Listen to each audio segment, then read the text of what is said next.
So our objectives today are that we will be able by the end of this training to have suggestions for teachers of multiple methods of creative response in Schoology, and that we'll be able to build upon the external tools that we've been using forever, the Seesaws, the Flipgrids, the certainly Googles of the world, to be able to add things to improve the rigor of the remote part of learning.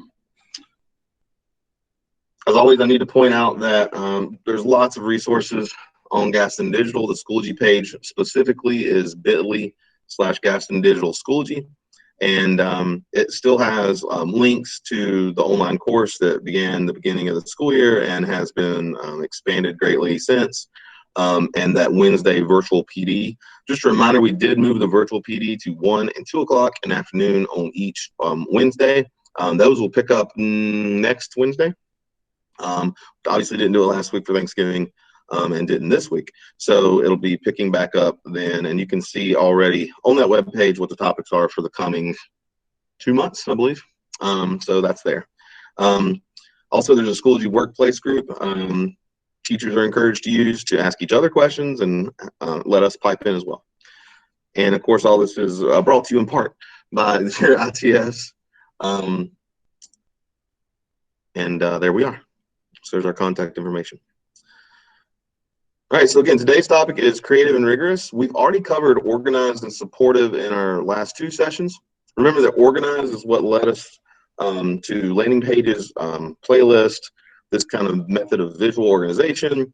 And we asked that in supportive and in organized, the teachers have some sort of way to support students and parents at home. The easiest way to do that we suggested was to put even just our playlist of videos for teachers, for parents and students in like the homeroom course. We talked about how to organize the content into folders and clearly label them, learn it, practice it, and evidence of learning, and work towards linking those to some sort of visual method, whether it's a playlist or a landing page. So I just have this linked here again this time just to remind you, this is the full DLE progression. I said DLS a while ago. DLE progression from Modern Teacher that's there, that's not unique to Schoology. This is the Modern Teacher version.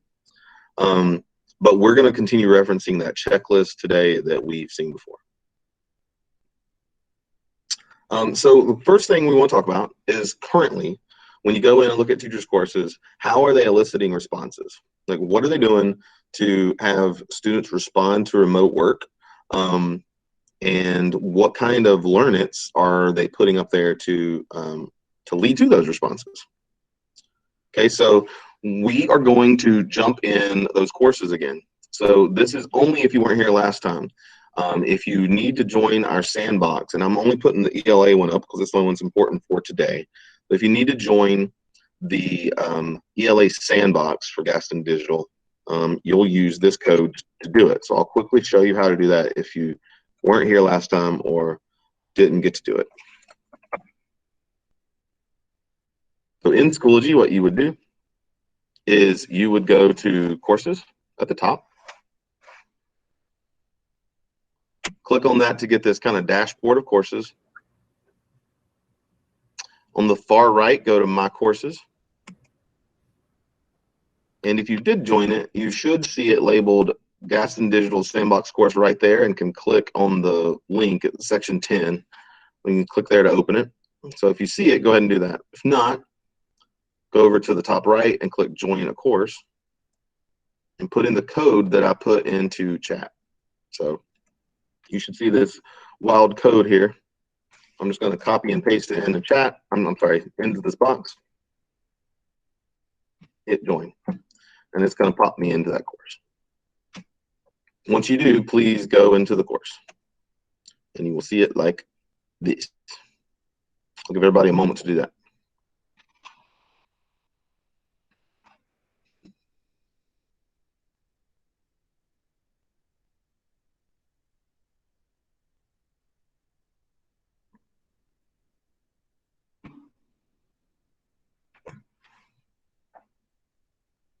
Okay, so now what we're going to do is we're going to check out 2 different folders. I want you to check out only the first folder you see first, and here's our task. You're going to need our presentation up, but I'll put the link to the Padlet in chat as well. So I want you to check out the day 1 and day 2 examples of common content that I know we see in student and teachers courses all the time, and take a quick look at them. And on the Padlet, please respond with how you would coach that teacher to improve these assignments. Specifically thinking about creativity and rigor, how could they elicit responses from students that would be super purposeful, okay? So again, here's what we're asking to do. We're gonna go to the creative rigorous examples. We're gonna open that bad boy up, and I just want you to click on these 2 items and just take a look at them and tell us what you think. So you can click on the Padlet here to open it up, and you guys have done plenty of Padlets to know that you come down to the big plus sign and add your post-it note when you have some suggestions. So I'm going to put that in the chat. Teresa beat me. Foiled. Teresa's got my back, and it's already in there. So you can click there to open up that Padlet and take a look. So let's just look at it for 5 minutes, okay?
Kyle, Yes, ma'am. would you check your settings on the Padlet? The plus isn't showing. Oh, I'm sorry. Thanks.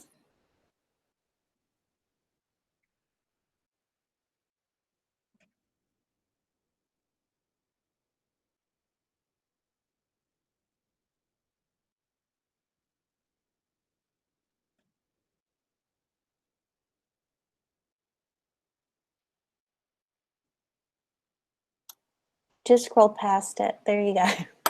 Sorry.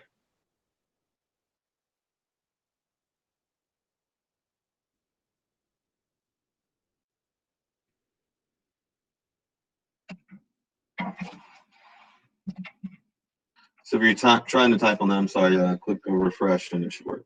Thank you.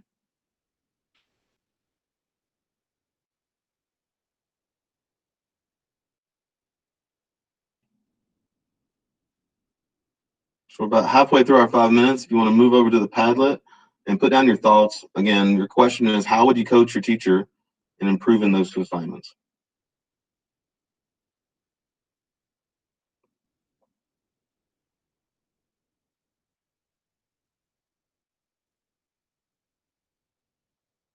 And we're focusing on creativity and rigor.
Another 90 seconds or so.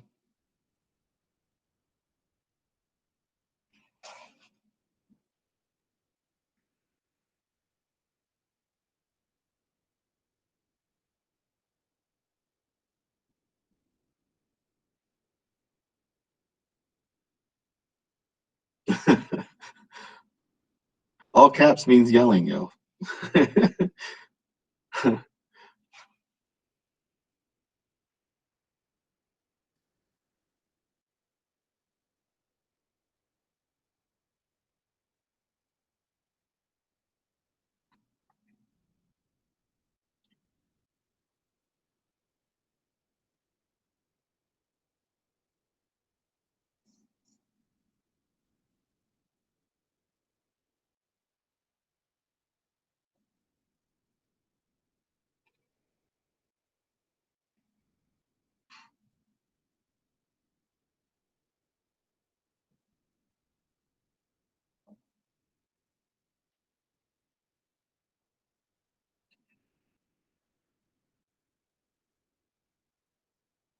Okay, just about 10 seconds and we'll wrap it up.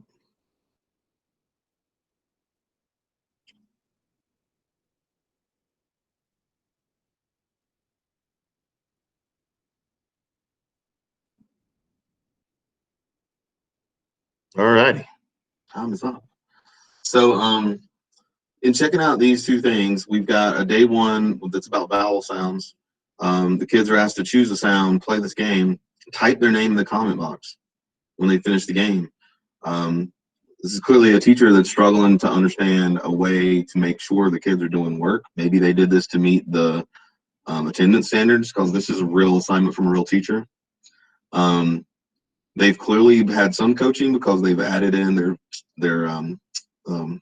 standard. So I bet that wasn't their day one of their instruction. So they've listened to some coaching. They've added an I can statement as well. But that's it, right? The next one also came from a real teacher. I mean, you can see that it's a basic example of adding decimals. Obviously, these aren't the same grade level. And some videos that are pulled from a website called, I think, Turtle Diary. I'm not familiar, and that's totally okay to pull a video from somewhere, but pulled there to do it. They've given them graph paper to line up their decimals to work some stuff out, but I don't know how I would know the student did anything. So just looking at your responses, why couldn't they have recorded someone saying the vowel sounds out loud? That's certainly available within Schoology or using something like Flipgrid. There doesn't seem to be much structure to the lessons. Why couldn't you at least take a picture of the work and share it? That'd be nice if it needs to be on paper at all. How do we know anything about mastery? That's one that I'm really worried about lately. It's low level, right? So we wanted to address creativity and rigor for that reason. We agree, we see a lot of this happening. And as we said before, during organization, we do have a concern that things being put in our courses online don't flow through the natural progression of a given week or unit. They're put online and they match the content kind of, and their activities to do, but they aren't integral to the instruction. And we definitely have a lot of teachers who now are getting into a groove and starting to teach all 5 days consecutively, putting on teaching material on the 3 remote days for students, so that kids are learning the same lesson at home on Monday that the kids in school are doing on Monday.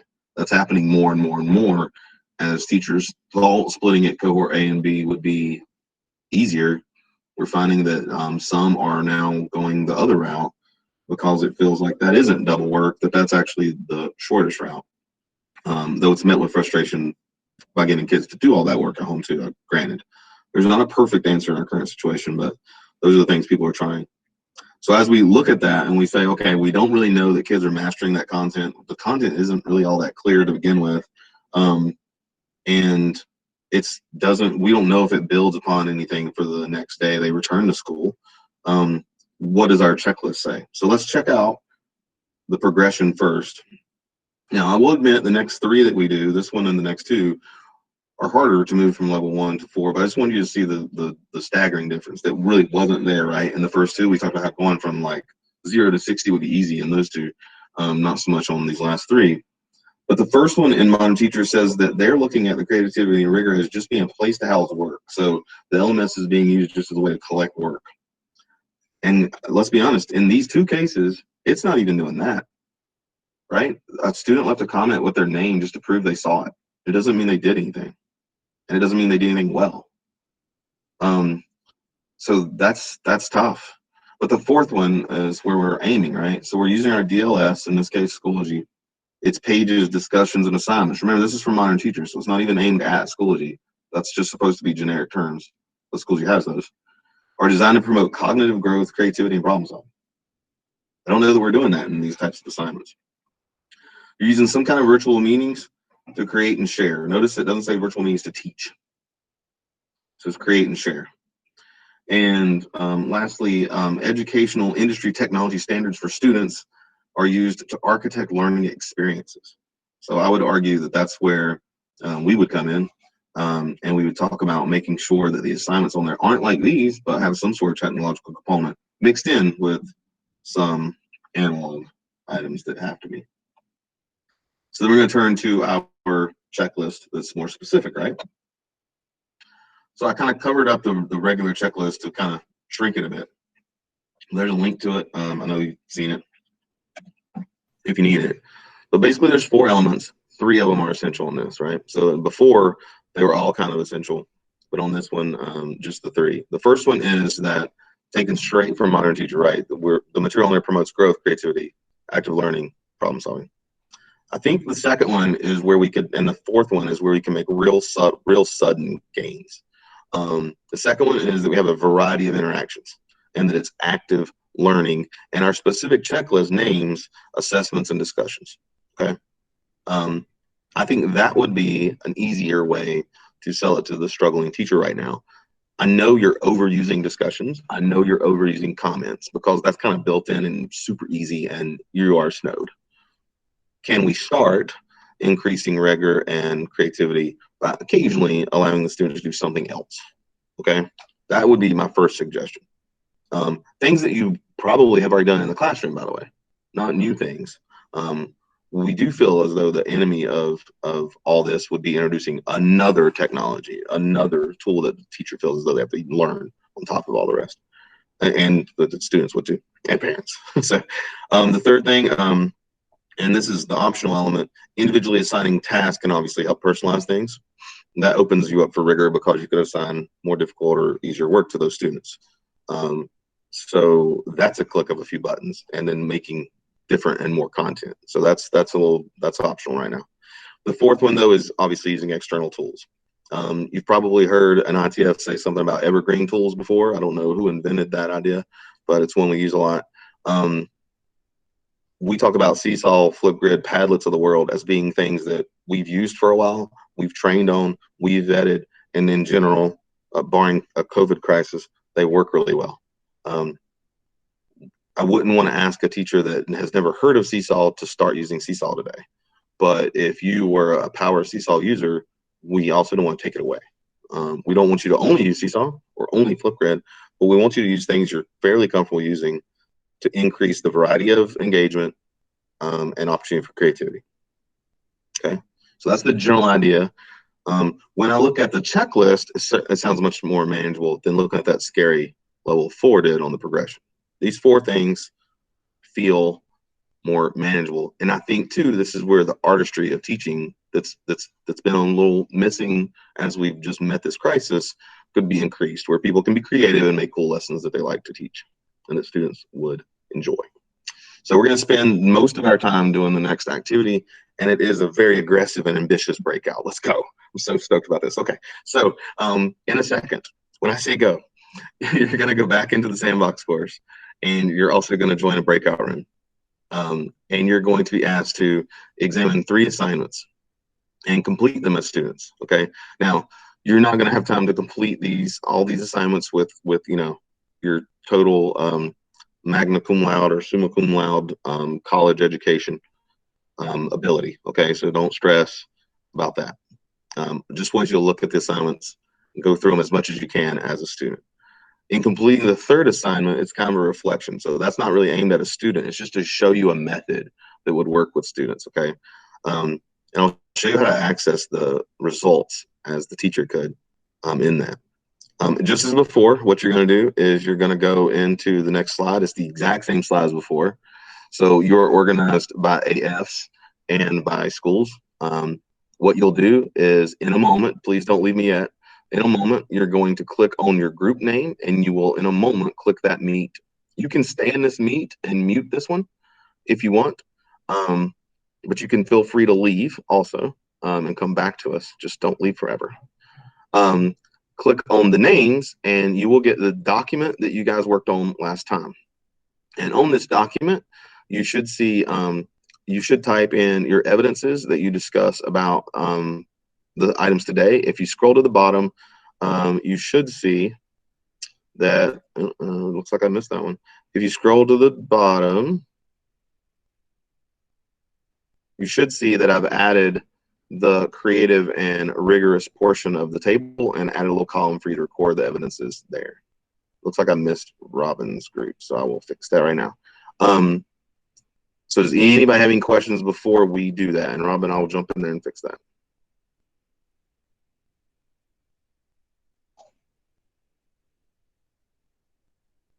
Okay, then this is my super aggressive breakout idea. Let's do this. So you're going to go and you're going to click on your group's name to jump into a breakout. You're going to click on the green text to get to your document. And I will go through those documents, make sure I didn't miss another one by adding this little table. Go to it. Let's try to do 12 minutes. Okay. I'll come and tell you in 10 minutes to get your things packed and ready to move.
Hey, Kyle, can you hear me?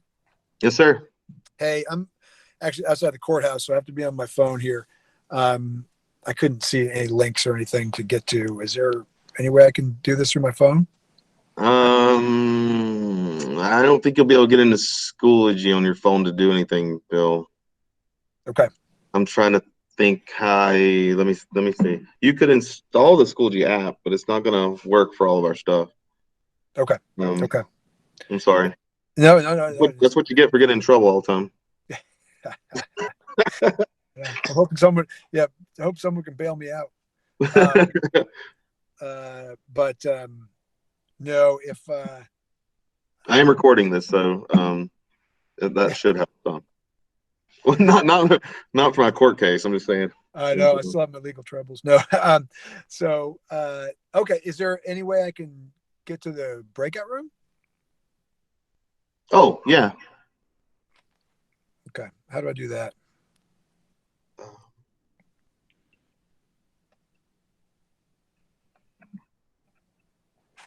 putting the link in the chat for you, Bill. Oh, super. Okay, I'll click on that. I see it. There you go. Now, if I can use my thumbs, I'll be good. All right, got it. All right, Kyle, see you in a few minutes.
Hey, Teresa. Teresa. Teresa? Okay, I must have left this one. All right. Angie, whoa. Angie. Yeah, I'm confused, and I did so well last time. Ryan's, I'm on another one. I clicked on it, and Mr. Smith's there, but I'm discombobulated. Tell me what to do. All right, so in the Sandbox course, there is a second folder. Right, I got it. So open that folder, and you Yep. guys are going to look at the checklist down at the bottom, the extra the table that Kyle added for Yep. creative and rigorous. And we're looking for those 3 items to see if they're in these examples. Okay. And what would you say is your evidence that those items are there if they are? Okay. And you're talking, and I've got that. I've got my little notes. But I went on to, it's just me and Mr. Smith. I don't know where Miss Reed is. But I'm on this second Meet, Google Meet. Mm-hmm. And I feel like I'm still on this one too. And You're in both. You're fine. Okay, so do I need to get out of this one? No, you don't have to. You can mute your microphone on this one at the bottom and then just go into the other one. All right, well, we're good. I've got that and I've got him, but I can't find Miss Reed. And I was just making sure that it was the civil rights activity, the over the moon. Okay, Yep. I'm good Yep. then. Okay. All right, thanks. You're I'm welcome. going to mute here and go to Mr. Smith.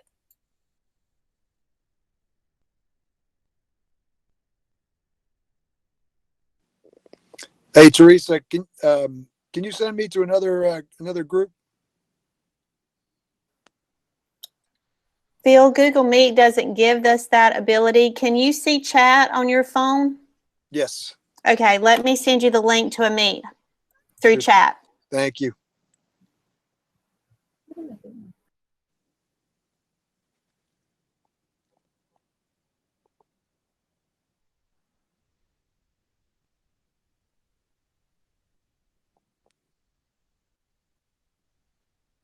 Got it. All right, I'm out.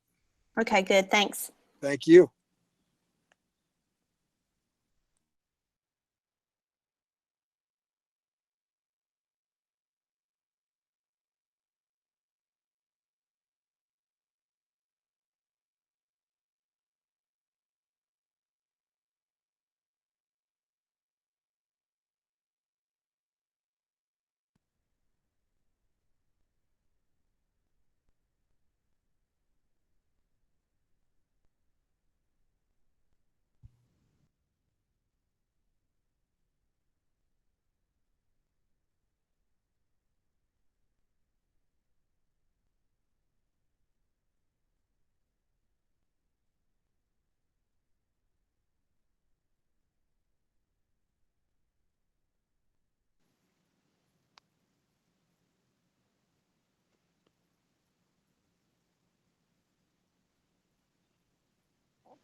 Hey, Ryan, can you hear me?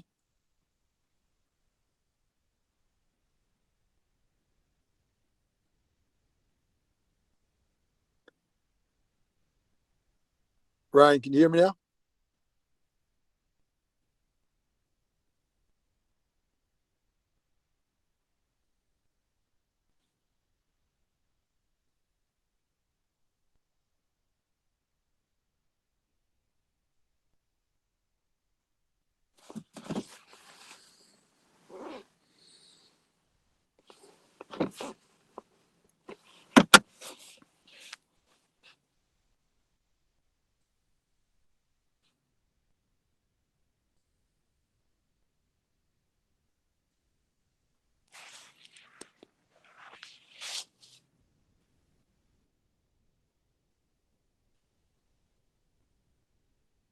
Can anyone here hear me?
Sorry, Mr. Kessler, I was in another meet and I didn't see your chat. It's time to come back to the main meeting anyway, so you're good. Okay, so how do I do that now? Is there a... You're in it still. Oh, This is the how main you one. and I are talking. Oh, So it's you're the main one. fine. I got you. Okay, super, super. All right, thank you. You're welcome.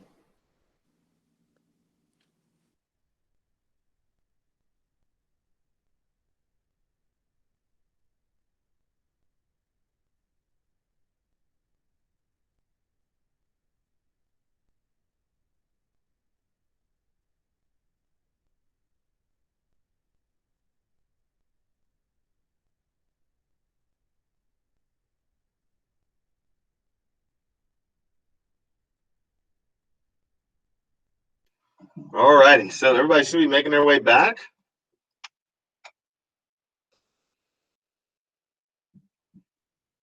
Give everybody a chance to return. I know some of you broke out by yourselves, and I'm sorry. The groups last time were a little larger, so I'm sorry.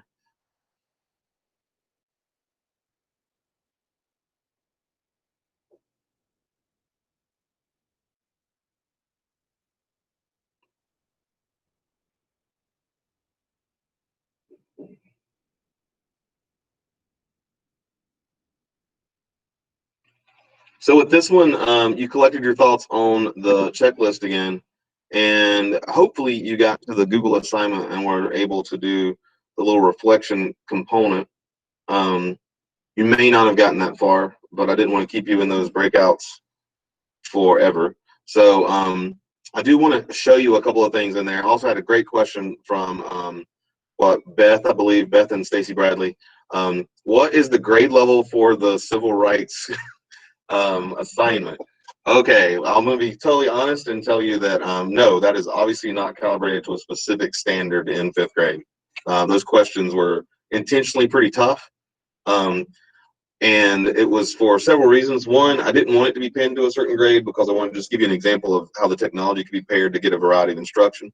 But two, I literally did look at that a couple days ago and think, I even told Teresa, I need to do this because I think this is too hard. But selfishly, I kind of really like that assignment and topic. So I kind of wanted to keep it. I wanted to keep it. I wanted you to see that you don't have to limit a discussion board to that easy question either. I know those are too tough, but I just wanted to give you the idea. But that was a great question, and I did think about that. So yeah, I totally understand it. probably scared some people. So what do you think? I'm going to go in and show you how to see the responses from the Google one, the third one, if anybody was able to get that far. But basically, that was the evidence portion. I did not link this to a playlist either. I would have just linked it to a playlist like I did here and showed you in the organization. But let's go here and see. So you can see that on the teacher end, what I see is the directions that I typed in. Kyle. I'm not presenting my screen. Right. What I always do when I return from a dozen breakouts, I forget to present my screen. I'm going to get me that darn breakout button. All right. There we go. All right. So this is what a teacher would see on their end. So this is not what you saw, right? You'll see that it's just attached here at the bottom. So this is just a Google document attached at the bottom. It works a lot like Google Classroom did, where when you attach a Google drawing or slide, it automatically makes a copy for every kid. So I think this is one of the low-lying fruits that teachers could pull off, because they might have some templates like this from the spring. Some people did stuff like that with choice boards and just little activities. So it just shoved that out to all the teachers, all the kids. Google Drives for them and gives them a submit button. As the teacher, I can go to in progress and I can see who has worked on theirs. I'm not going to click on specific names because I don't want to point anybody out, but who has worked on theirs, and it would be right here. And I can see the completed submissions. So Angie, thank you, Angie. Angie had my back. And she uploaded one. So you can see, I can see it right here in browser without having to go to my drive and finding it. And I can even click here to grade it. You get 100, Angie. Purposeful feedback. Good job. Well, since I had to have additional 504 help to even get into my breakout, I had to do something right. And you still got done. That's right. Good job. So it's cool because it's integrated right in there. It integrates to your drive.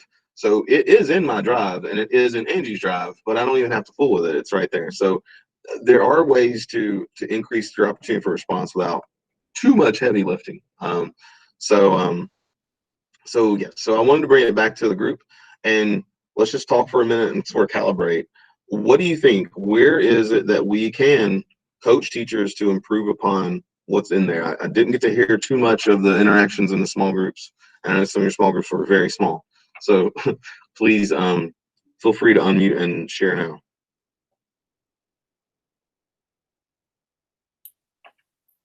Kyle, I like that you said that, because I think that a lot of times and this goes back to the training we've been having with Denise Watts and the Get Better Faster, is what can we do to see the biggest change or improvement quickly? What's our best leverage?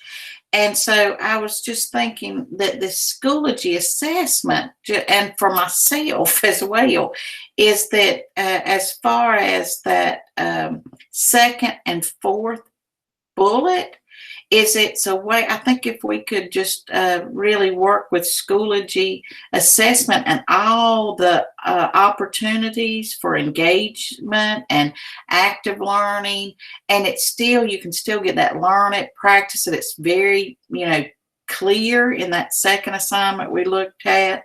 And I just kind of think that might be our best leverage at this moment, is to learn all of the tools and all of the different options of Schoology assessment, and that the kids, it doesn't look like an assessment. It's not a test. It just has so many options. So that was just my thoughts. No, thank you so much. And I think that's something that I know the ITFs talk about a lot. We didn't train on the assessment module in the early rollout because, as Angie said, it's kind of its own module by itself. We have done a number of trainings on Wednesdays about assessments, and I know that when we're in schools and doing virtual PLCs, that comes up most.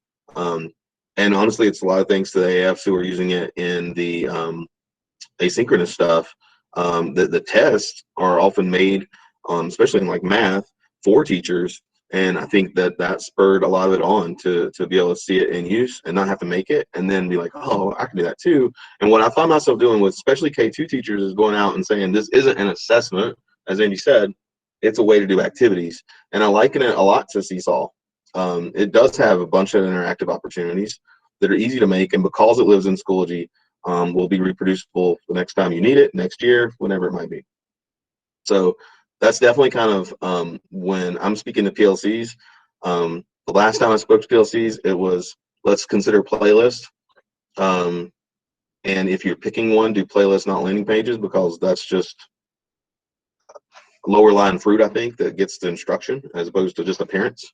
And then this coming time, I felt myself gravitating more towards assessment. Yeah, you're definitely right. Any other feedback?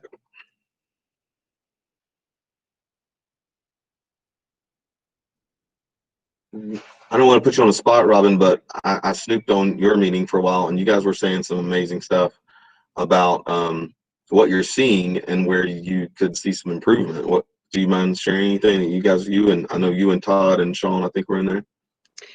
Sure. We were just saying that right now in their schools, and what we're seeing is that the teachers are pulling asynchronous work over on remote days. And this would be a great opportunity to coach them to kind of up the rigor of those asynchronous lessons, because Schoology needs to be done on face-to-face days to introduce all of these tools, and then we can transfer that over into remote days and up the rigor of our asynchronous work. So very well said. Even on the spot. Even on the spot, very well said. So a couple of things that I think we should unpack from that. That's fantastic. I didn't expect you to say the second part. That's awesome. So the first part is our rigor is definitely not there, and we know that. And I feel comfortable saying it and not sounding too negative, because there's reason it's not there. You know, this is still happening very fast, but it's got to come. So one way to increase that rigor is through that variety. And one way to gain time to increase the rigor is to use the resources that are already created. So another thing I've been sharing is, and I've talked to several of the AFs about this, we know that the asynchronous work isn't perfect for the hybrid student right now. And I'm not criticizing, so I feel comfortable saying that. We know it's not perfect because it's meant for a learning coach, not a classroom teacher. So Robin said it perfectly when she said, why not use it and build upon it? That's what I also am struggling with, is I see people using it, but they're setting and forgetting. And for a learning coach that's doing that after school, okay, but for the classroom teacher that's using that with their entire class, you've got to personalize it some. Even if it's just doing some of your own mini lesson videos and stuff like that to add to it, why not take the stuff that has to be the way that it is because it's being pushed out to hundreds of teachers, thanks to the active facilitators, and take out the discussion and up the ante a little bit with a Google template or something like that can be a little more meaty. That's definitely. And the second thing Robin nailed, I really like, is you can't introduce a new tool remotely. You can't just say, hey, Monday you're going to use this. You need that one time, at least one time you've used it in class face-to-face to take care of the issues. The emails that we get where people have great issues are because they just sprang something out there because they liked it and it felt good, but they didn't have the forethought on it. So I think you could solve that pretty easily by introducing it the way Robin said. So that's really well said. Anybody else?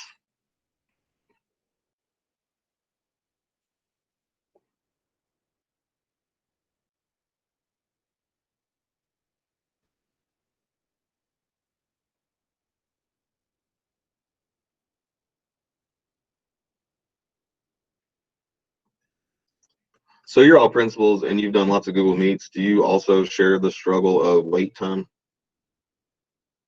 I definitely share the struggle of wait time. I'm a talker, if you can't tell. So sometimes the mask helps. I can just mask up and I don't. No? Okay.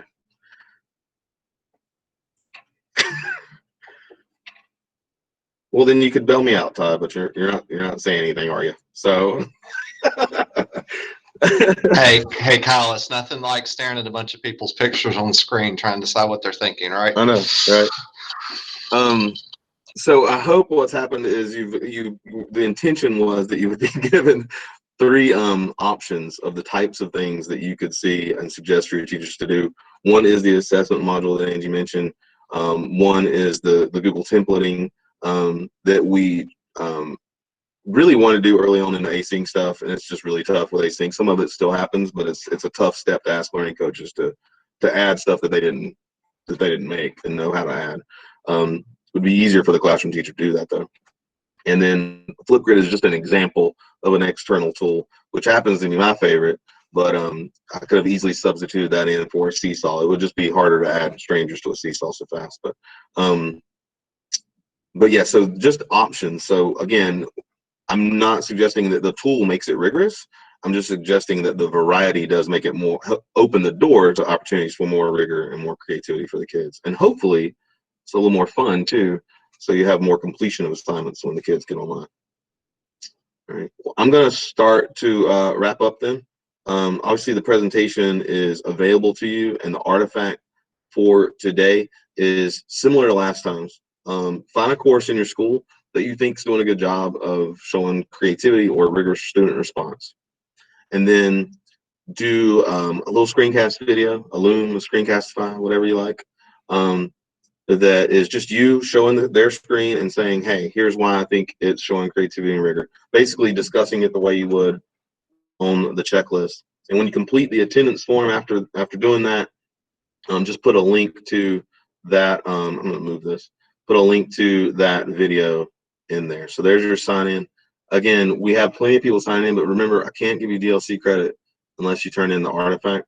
So please, if you need help understanding how to do the artifact part, please reach out to the ITF, because I don't want you to miss out on some pretty easily achieved credit that you might need. Remember, as always, that your support can be found on Gaston Digital or through your ITF for this sort of thing.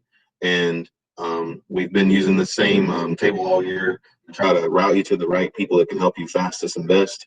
But there's your who we're going to call table. I will be sending out a date for the next meeting. I need to talk to Shannon. I need to talk to you about that. Nail down when we want to do that and get those out to you guys as soon as I can. And I will get the video of this session up to Schoology pretty soon. I'm going to hang around till my 10 o'clock time and take any other questions or any concerns. And otherwise, you are good to go.